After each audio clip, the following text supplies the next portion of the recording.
Hey guys, what's up? Can you believe that white won this game even though it was black's turn? Well, let's go. You're gonna enjoy in the following video. This is the game of my student and I'm going to tell you everything about it. Let's go. First, I have to tell you who was white in this game.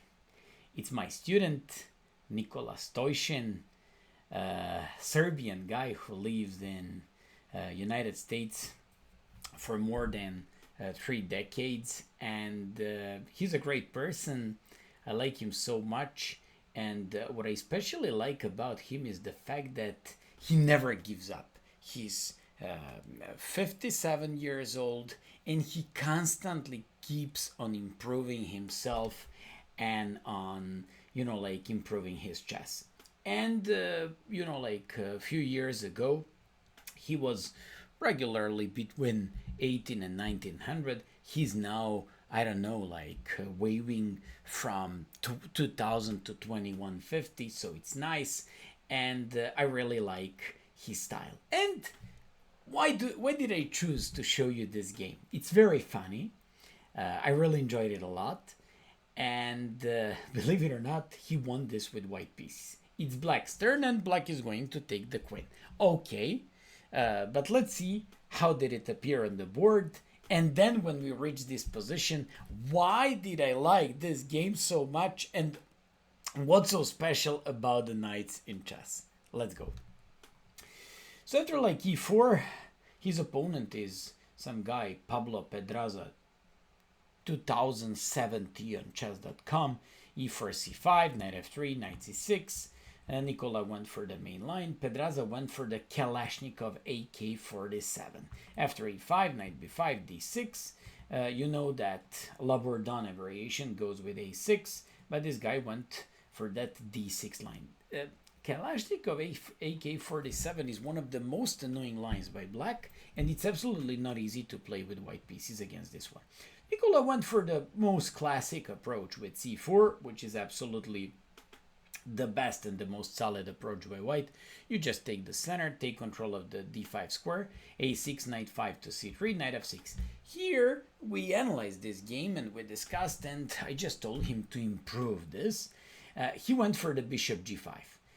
That's not a best move. Best is to play bishop e2, controlling g4 square and basically giving himself possibility to play bishop e3 without knight g4 for black.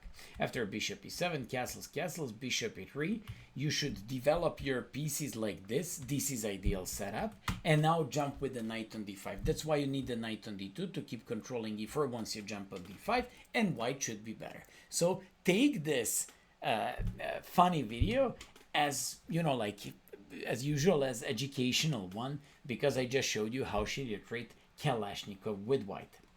Anyways, after knight f6, Nikola went for bishop g5, bishop e7, and he treated it like Sveshnikov variation, gave up the bishop for the knight in that position, and after that he just went with knight d5, castles, knight c3, knight e4, bishop d3, bishop e6, and played h4. Behind this h4 idea is always tactics, because if you take like this, queen h5 just wins on h7. So of course his opponent didn't fall for that. Took on d5, played knight d5, and here we discussed this position, and I told him here you have to play against the bishop, and this was the moment to carry on positionally and get a huge positional advantage by playing g3, where he absolutely restricts the dark square bishop and plays against that bishop. But get ready to see what actually happened in this game, and you're gonna like it a lot. So he played g4, and that was a huge positional mistake, because when his opponent captured, he wanted to go with some mating ideas with the king d2. Okay, he absolutely went crazy into this position, went for some sort of, tactics. I actually know why did it happen, because he played in Marshall Chess Club in New York like a month ago, similar game where he was black and his opponent used similar type of the king d2 ideas, and now he's just trying to apply it himself. Well, believe it or not, it worked. His opponent went bishop g5, and he said He decided it was a blitz game. I decided to go with king c3. By the way, keep in mind this was a blitz game.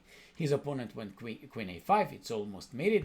Before queen a3, king is in the middle of nowhere. You can't stop it by queen b3. He said I didn't want to resign.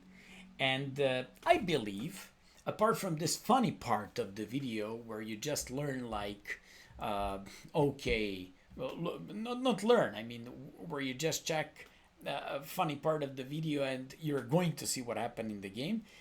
Another moral of the story is do not resign your games too early because no one won or drew the game who resigned the game. So just keep on playing. This is especially for lower rated guys and medium level guys. Don't resign your games. I mean, it's never, I'd say it's never too late to resign. Anyways, after queen b3, this guy kept, this is position from the beginning of the video. His opponent captured, Nicola captured, and he said, I didn't want to resign because I realized that the queen was falling. So played bishop d2. He shouldn't take because queen b2 and saving the queen. He played king c2. His opponent played queen a1, rook a1, and brought the bishop back to g5. Let's be honest. He's down a pawn and exchange. He's completely lost, but okay. I mean, that knight on d5 has some very interesting, I'd say, purposes there in the center, and it keeps threatening some things sooner or later. He played c5, probably to take on d6 to open up the bishop a little bit. His opponent played rook a c8, and Nicola played knight b6.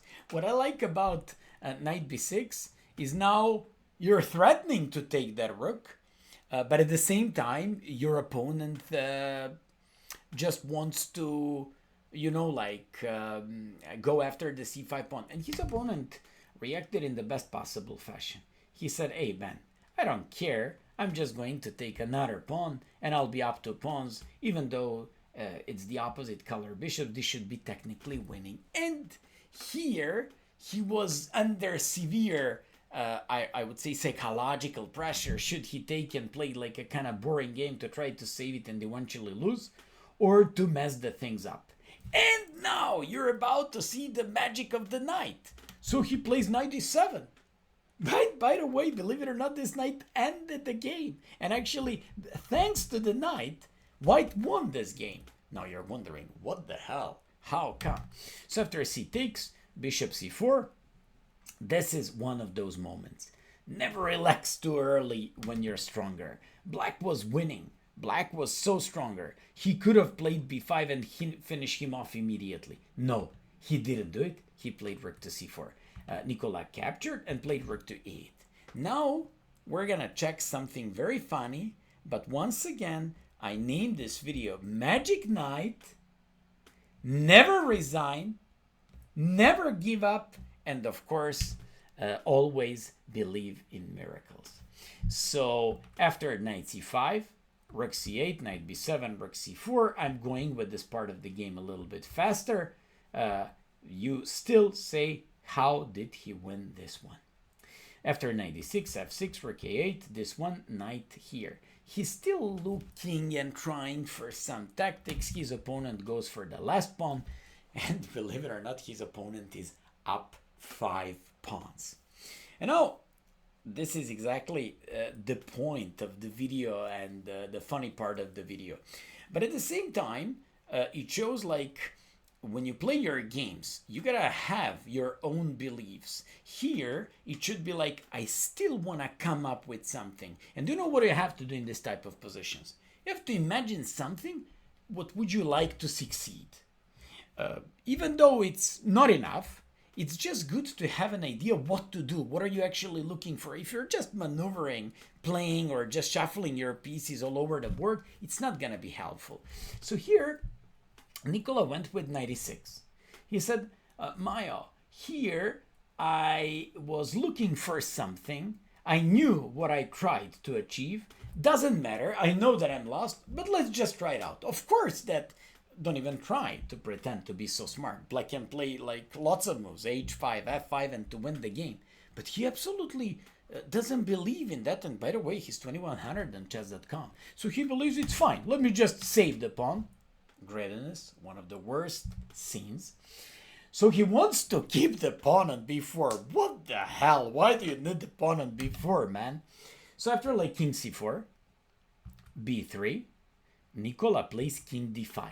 This guy absolutely doesn't feel the point of having the king on d5, and he's slowly but surely creating some mate nets. Of course that the king g6 would just save the king, but this guy absolutely doesn't see anything, and he plays b2.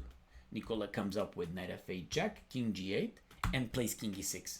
Now it becomes already way more difficult, especially considering the fact that this was a blitz game, and now your opponent starts panicking.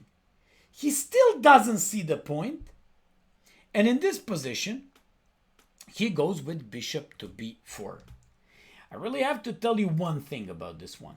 Imagine that in this position, his opponent went for something else, but not this one. I turned the engine on here, and I'm just showing you that g5 could win the game. Yes, of course, it can win the game. Unfortunately for his opponent, he didn't go for that, of course, and he once again went with this one. The point is, now having and promoting to the queen, knight g6 check, you go here, knight f8, and Nicola found the draw. And that's the point. He found the draw in this position if the guy goes with b1, promoting the queen. That's already something, because he achieved, with all his fight, he achieved the draw out of nowhere and completely lost game. And that's something that you really have to respect. He found a way to make a draw in this position. This guy played bishop before. Nicola comes up with check, and this guy plays king h7. And he said probably, aha, baby, now you can jump any more knight f8, so there is no mate. Although, out of nowhere, king comes to f7, and ta-da-da-da, rook h8 is unstoppable, and of course, right after that, king is gonna get mated. Beautiful game. Congratulations to Nicola Stoyshin for making this counter masterpiece. Magic Knight. It shows like an importance of the knight and the rook against the king. It shows how you always have to fight hard to believe in miracles, and also to always imagine pictures in your head, in your brain you would like to succeed, to go with, and simply go for that. If it works, works. If not, let's just hope next time it's gonna be better. Hope that you enjoyed in this video, and see you next time.